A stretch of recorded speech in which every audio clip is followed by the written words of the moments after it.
SpaceX launches new cargo Dragon spacecraft to space station.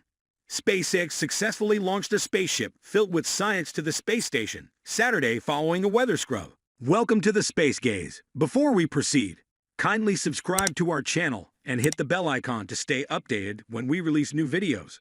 Without further delay, let's dive in. A Dragon cargo spacecraft carrying SpaceX's 26th commercial resupply mission launched for the International Space Station, ISS, Saturday, November 26.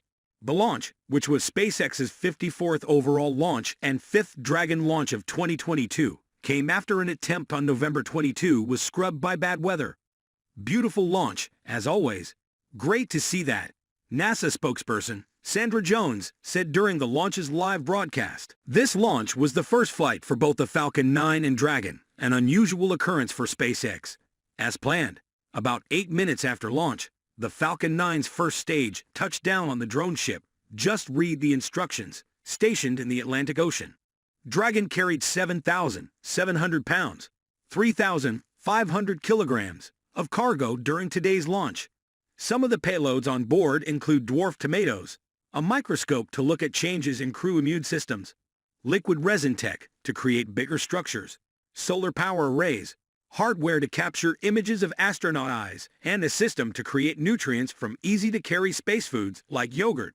NASA officials wrote in a release. With NASA having just launched its Artemis 1 uncrewed mission to the moon November 16, preparing for long-duration excursions under the Artemis program will require rethinking how to supply astronauts with food and keep them healthy for weeks or months, not only on a space station, but also on the moon. Veggie is a series of experiments that has been exploring growing all kinds of plants in space, and even flowers like zinnias. Today's Dragon carried the latest installment, dubbed Veg-05, which is bringing red robin dwarf cherry tomatoes to the ISS. The investigators are particularly drawing lessons learned from successfully maturing chili peppers last fall.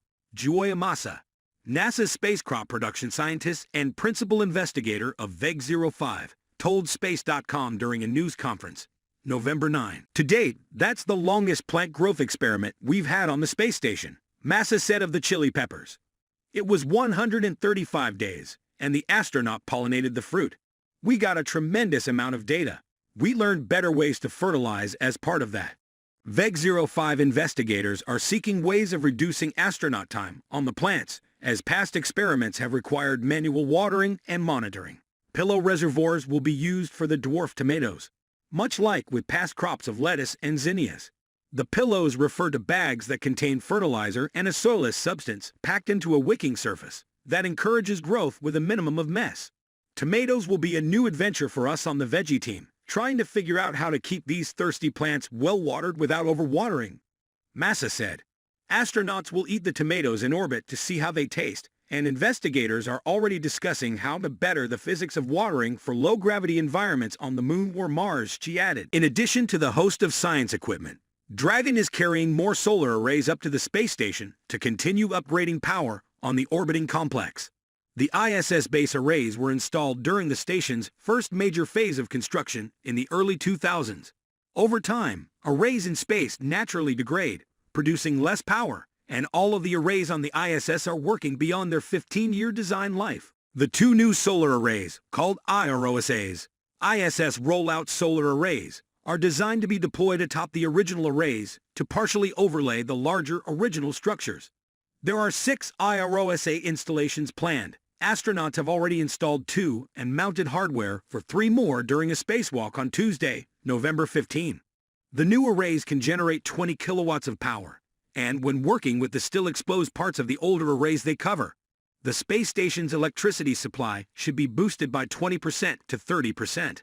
The 2 new IROSAs are scheduled to be installed during spacewalks, beginning on December 3, NASA has said. The 2021 spacewalks that installed the first 2 IROSAs had only minor issues, including bracket interference when unhinging the arrays and small bucklings in the sunshades used to prevent overheating.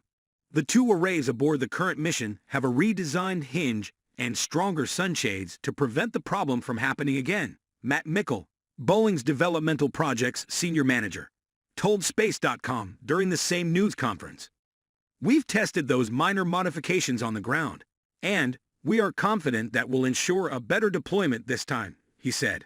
The two currently installed IROSAs, he added, have had slightly better power generated than expected. NASA, which is committed to the ISS until at least 2030 and hopes other partners will sign on beyond 2024, is working on upgrading those arrays to not only provide solar power for existing experiments and station needs, but also to extend those capabilities for the growing commercial partners on the complex. SpaceX waited until after the Thanksgiving holiday for the next launch attempt, in part because of efforts to limit airspace restrictions during the busy travel period, as well as to refresh cargo on the spacecraft. Experiments delivered to the station on Dragon include the latest version of a plant growth payload called Veggie that will attempt to grow dwarf tomatoes in microgravity. The Dragon is also carrying a handheld microscope that will be tested in the station to see how it could be used to study blood samples on future missions to the Moon and Mars. The Dragon is carrying 4 CubeSats for NASA's CubeSat launch initiative that will be deployed from the station. 2 of the CubeSats, PITTSat and SPORT, were built by NASA's Goddard and Marshall Space Flight Centers, respectively. A third, MARIO, comes from the University of Michigan, while TJREVERB was built by students at Virginia's Thomas Jefferson High School for Science and Technology. The Dragon will remain at the station for about 45 days, longer than a typical mission that remains docked to the station for a month. At a November 18 pre-launch briefing, Joel Montalbano, NASA ISS program manager, said the extended stay will give astronauts time to perform the spacewalks required for the IROSA installation and meet science requirements.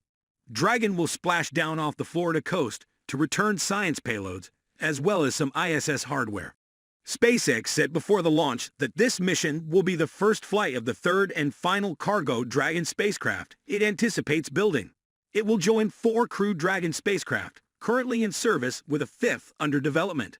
Those spacecraft, capable of flying up to 15 times each, will be sufficient to meet NASA's requirements under commercial cargo and crew contracts through the end of the decade. Previously, SpaceX executives said 4 Crew Dragon spacecraft would be enough to meet its future needs.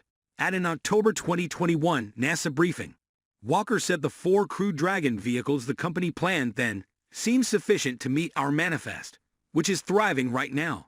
At the November 18 briefing, she attributed the decision for a 5th Crew Dragon to further growth of that manifest.